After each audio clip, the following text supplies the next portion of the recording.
Like and subscribe and click the bell icon to get new video updates. The Queen returns to face-to-face meetings as she hosts new Canadian ambassador just 24 hours after missing Commonwealth Day service and 8 days since welcoming Justin Trudeau. The Queen was back at work today as she hosted the new Governor-General of Canada, Mary Simon, and her husband Mr Whit Fraser for tea in the Oak Room at Windsor Castle after missing Monday's Commonwealth Day service.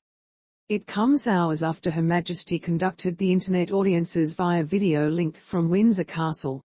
The meeting is only her second engagement since recovering from COVID-19, with her meeting Canadian Prime Minister Justin Trudeau last week. +7 View Gallery. The Queen was back at work today as she hosted the new Governor-General of Canada, Mary Simon, and her husband Mr Whit Fraser for tea in the Oak Room at Windsor Castle after missing Monday's Commonwealth Day service. +7 View Gallery. Dressed in a blue and purple patterned shift dress, Her Majesty shook hands with the new ambassador, who sported a yellow-green jacket over a black dress. Dressed in a blue and purple patterned shift dress, Her Majesty shook hands with the new ambassador, who sported a yellow-green jacket over a black dress. Earlier today, she spoke virtually to Enkhsukh Battumur, who was presented his letters of credence as ambassador from Mongolia to the court of St James's. Then Ganchimeg Purevdorj was received and presented the letters of recall of her predecessor and her own letters of credence as ambassador from the Republic of Tajikistan to the court of St James's. On Monday, the Prince of Wales represented his mother in Westminster Abbey for the annual celebration of the Commonwealth.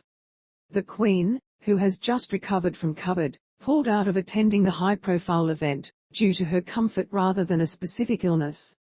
+7 View Gallery. Queen Elizabeth II appears on a screen via video link from Windsor Castle, where she is in residence, during a virtual audience today. +7 View Gallery. The virtual audience received Her Excellency Rukhshona Emomali, Ambassador of the Republic of Tajikistan, and her husband Shamsullo Sohibov, at Buckingham Palace, London. +7 View Gallery. Prince William, Camilla, Prince Charles and Kate speak upon their arrival at Westminster Abbey in London yesterday. In her message on Commonwealth Day, the monarch said it had made her happy, during her Platinum Jubilee year, to reaffirm the pledge she made in 1947 as a 21-year-old to devote her life in service. She had been set to be joined at the Commonwealth Service on Monday by some 1,500 guests celebrating Britain and the international grouping based around its former colonies.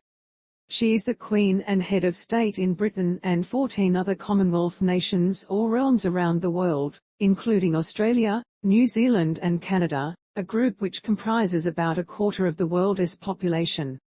+7 View Gallery. Prime Minister Boris Johnson speaks in front of Charles, Camilla, William and Kate at Westminster Abbey. +7 View Gallery. Pictured, the Prince of Wales speaks to guests at the annual Commonwealth Day reception at Marlborough House in London. A royal source told MailOnline, "It is not a great surprise that the Queen won't be attending the Commonwealth Day service.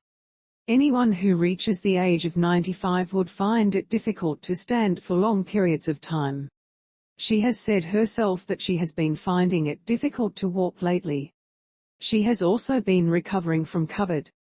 My life will always be devoted in service." The Queen's Commonwealth Day message in full. In this year of my Platinum Jubilee, it has given me pleasure to renew the promise I made in 1947, that my life will always be devoted in service. Today, it is rewarding to observe a modern, vibrant and connected Commonwealth that combines a wealth of history and tradition with the great social, cultural and technological advances of our time. That the Commonwealth stands ever taller is a credit to all who have been involved. We are nourished and sustained by our relationships, and, throughout my life, I have enjoyed the privilege of hearing what the relationships built across the great reach and diversity of the Commonwealth have meant to people and communities. Our family of nations continues to be a point of connection, cooperation and friendship.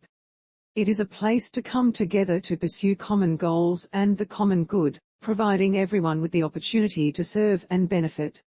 In these testing times, it is my hope that you can draw strength and inspiration from what we share, as we work together towards a healthy, sustainable and prosperous future for all.